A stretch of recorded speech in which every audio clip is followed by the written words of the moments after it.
look, the WNBA continues to get the kind of attention they shouldn't want.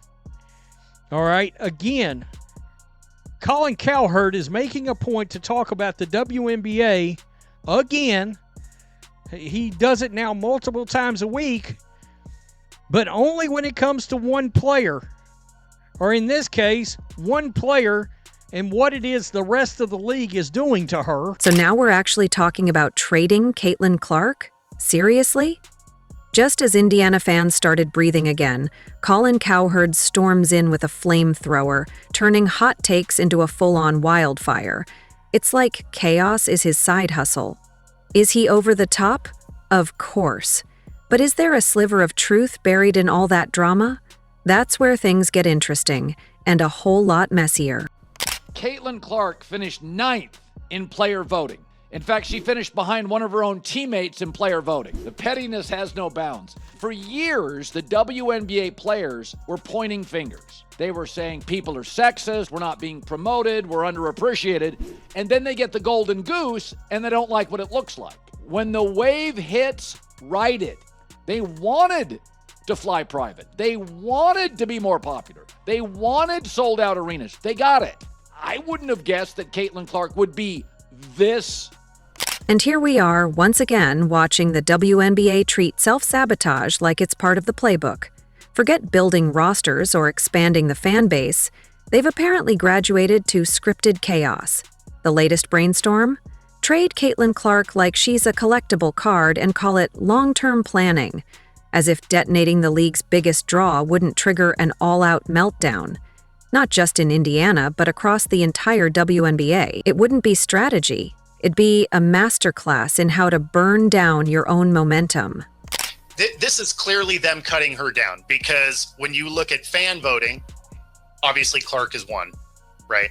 Because she has the most fans in the league. So that clearly biased. You go to the media voting. She was 3. She was 3. That actually makes sense.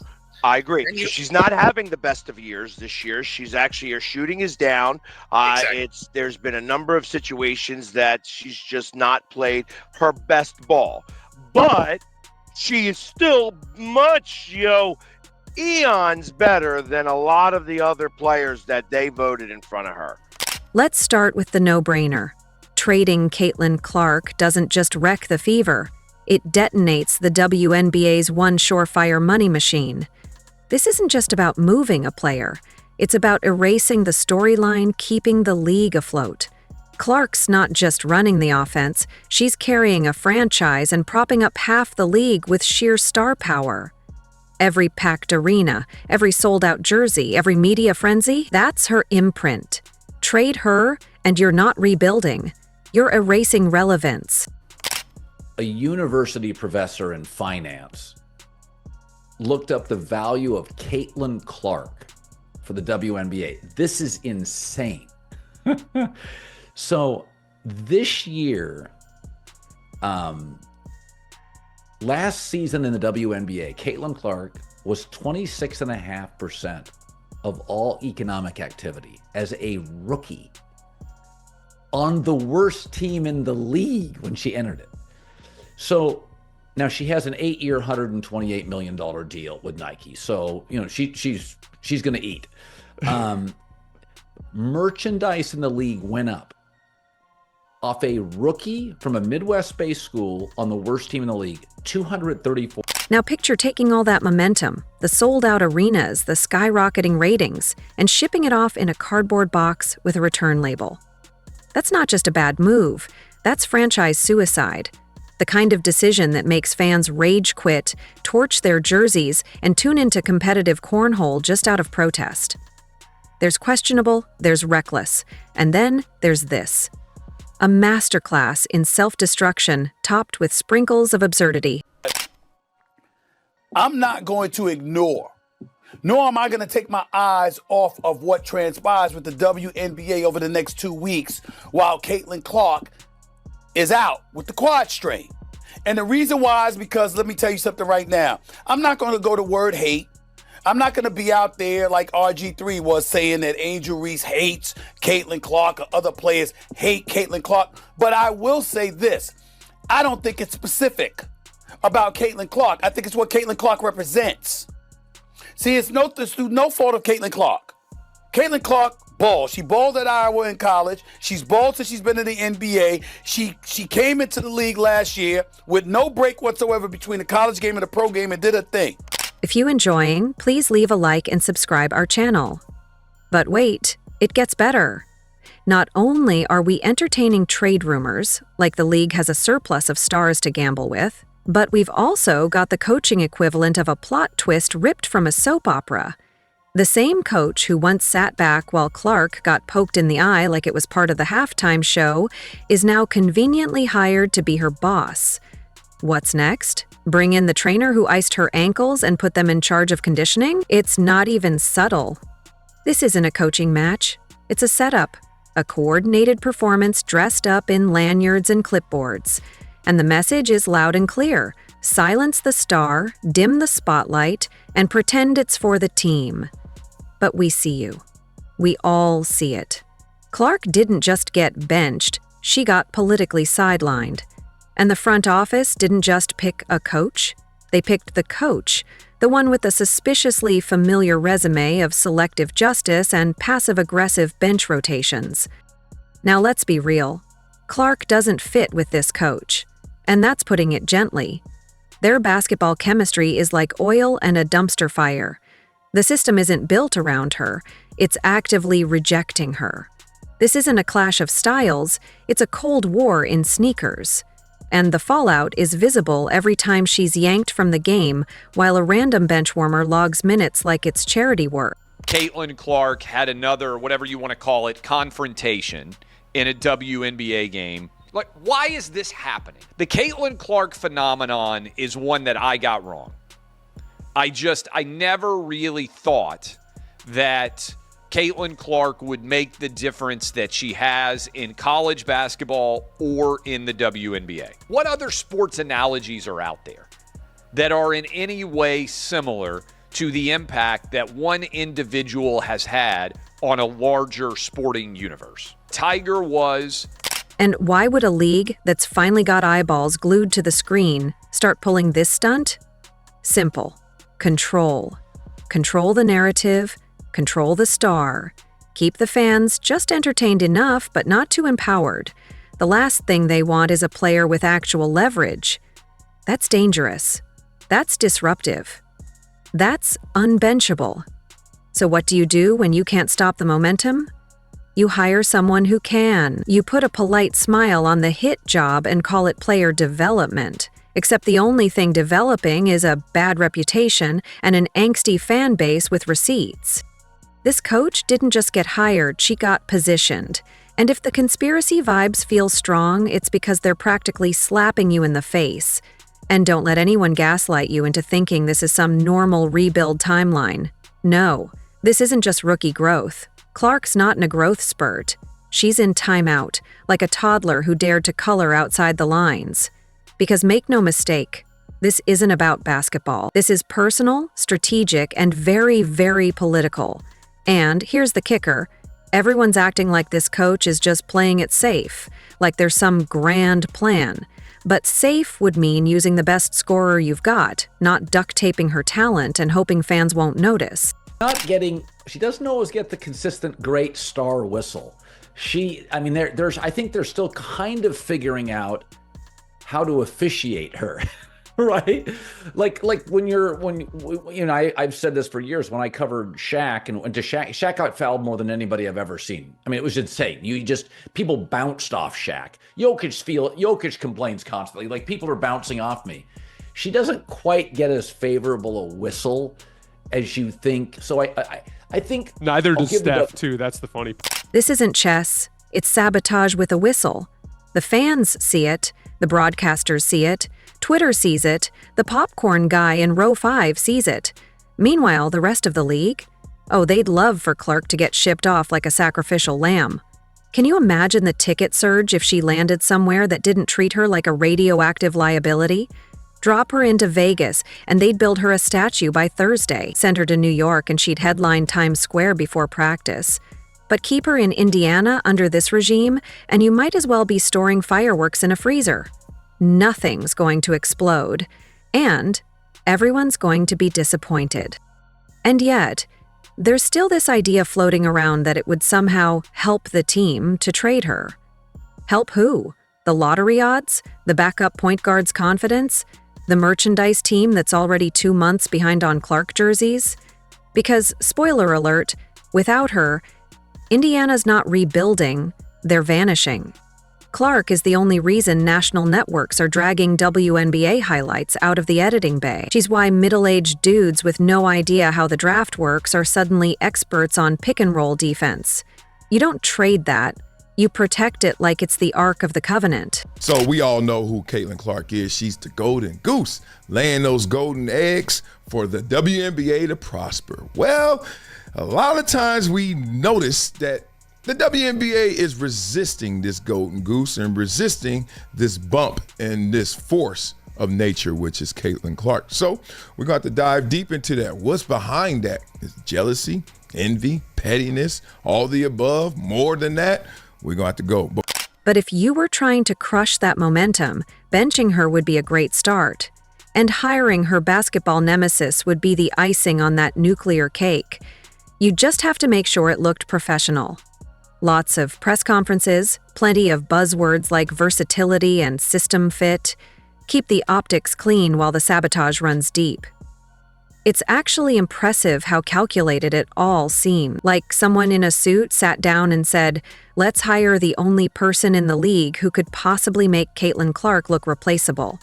Because that's the mission. Break the hype, flatten the curve, restore the old hierarchy. And if a few games get lost in the process, collateral damage.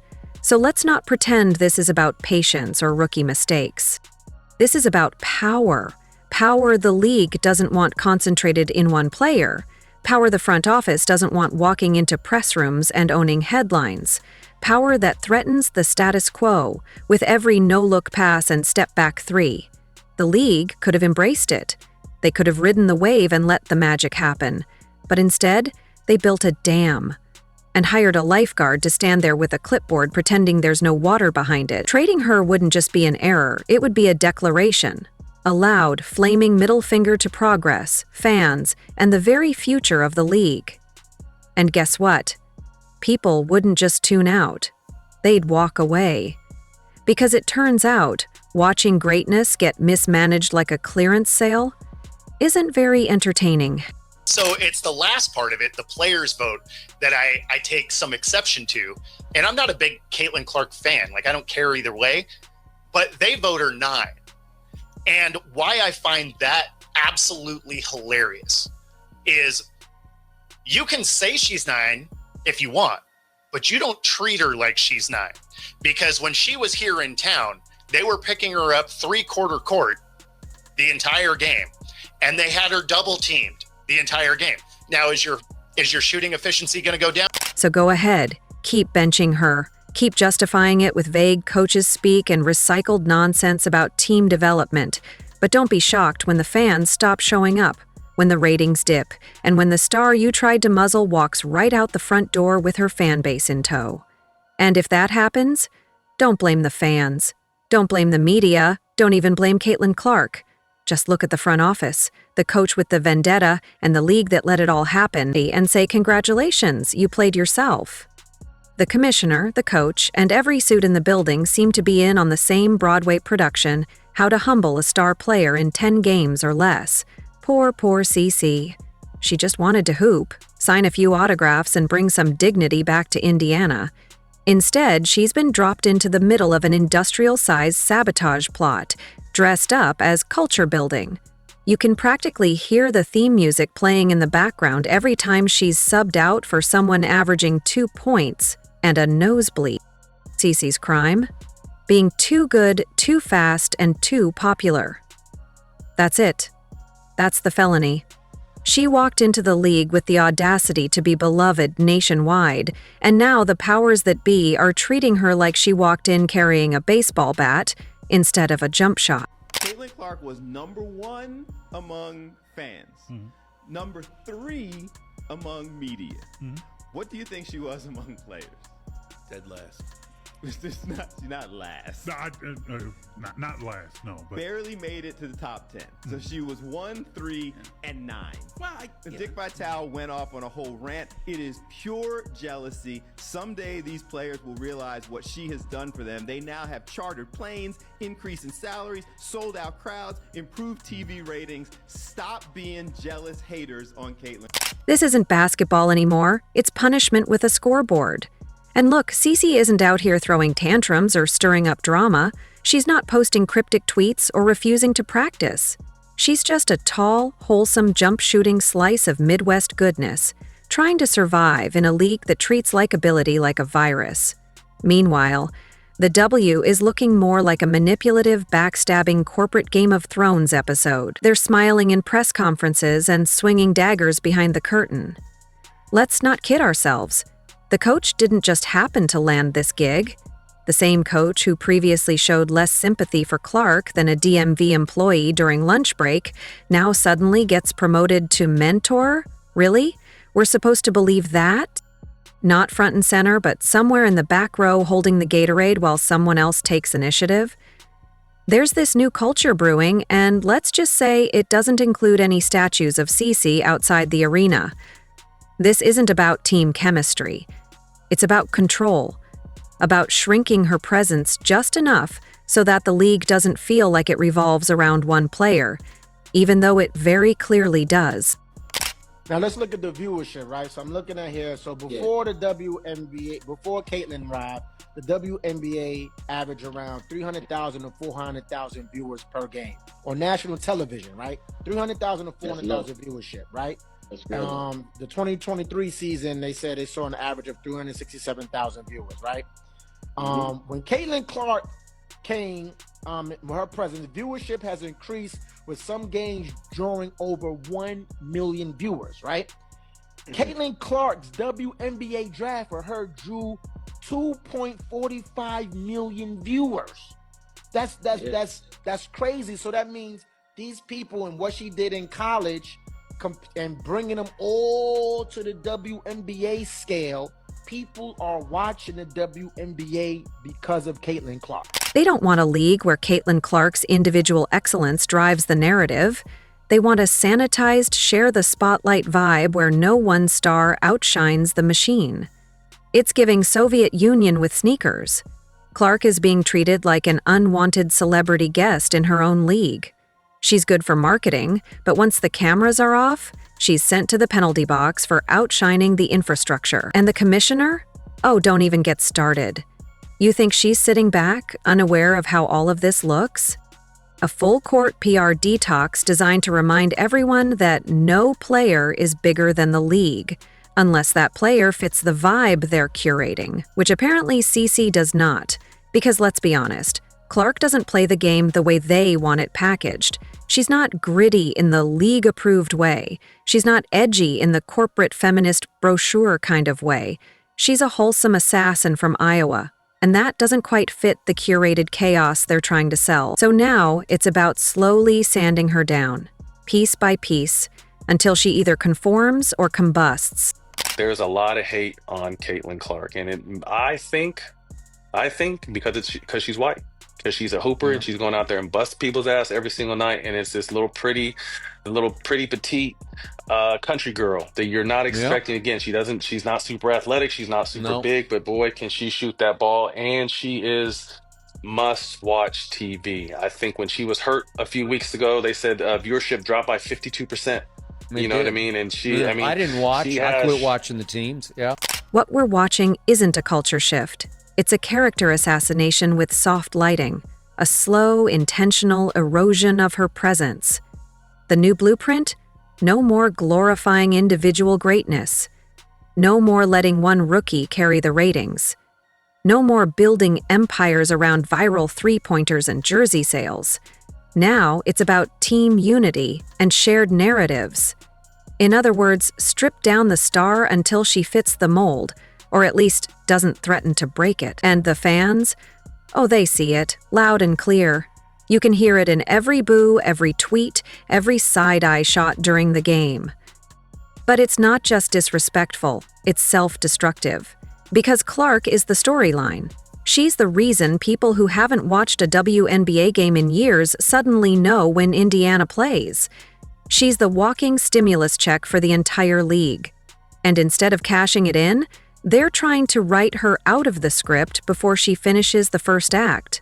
So now we've got this weird league-sponsored campaign of polite hostility. She's on the court, but not really featured. She's praised in interviews, but benched during blowouts. They talk about her impact, but refuse to build around her. It's like watching someone give a standing ovation with their arms crossed. Meanwhile, the league keeps dropping buzzwords like breadcrumbs, growth, equity, system development. All that corporate yoga speak that sounds deep but means absolutely nothing when your best player is parked on the pine while her team loses by double digits. It's a PR smokescreen so thick you'd need NASA to see through it. When we talk about hatred, when we talk about jealousy, when we talk about pettiness, Caitlin Clark's name always pops up because that's what she receives on a daily basis. And for the players to vote her 9th in guards just lets you know how out of touch they are. And it's not because of her game. It's simply because of those 3 things that I mentioned. She was ranked 1st by the fans, which makes sense. She was ranked number 3 by the media, which kind of makes sense. Anywhere between the 1, 2, or 3rd, that's fine. And then she was ranked 9th by the players. And here's the worst part. They think they're fooling us. They think the fans will nod and say, yes, it's about balance and process, while watching a generational talent get babysat by a coach with a revenge subplot. Spoiler, we're not buying it. This isn't balanced. It's bad theater with a scoreboard. At some point, Clark will have to make a decision. Stay in the Hunger Games or demand a trade to a franchise that actually wants to win basketball games instead of political point. Because right now, Indiana looks like the punishment ward for excellence. Because the league has tied its relevance to her without ever admitting it. The whole ecosystem is orbiting Clark while pretending she's just a regular planet in the system. But remove her, and you don't just lose a player, you lose the gravity. And the W can act surprised all they want. But if Caitlin finally says enough, she won't be the villain. She'll be the escape artist. And everyone else? Left behind, still trying to pretend it was all just part of the plan. If you enjoyed leaving a like and subscribing, more videos are on the screen now.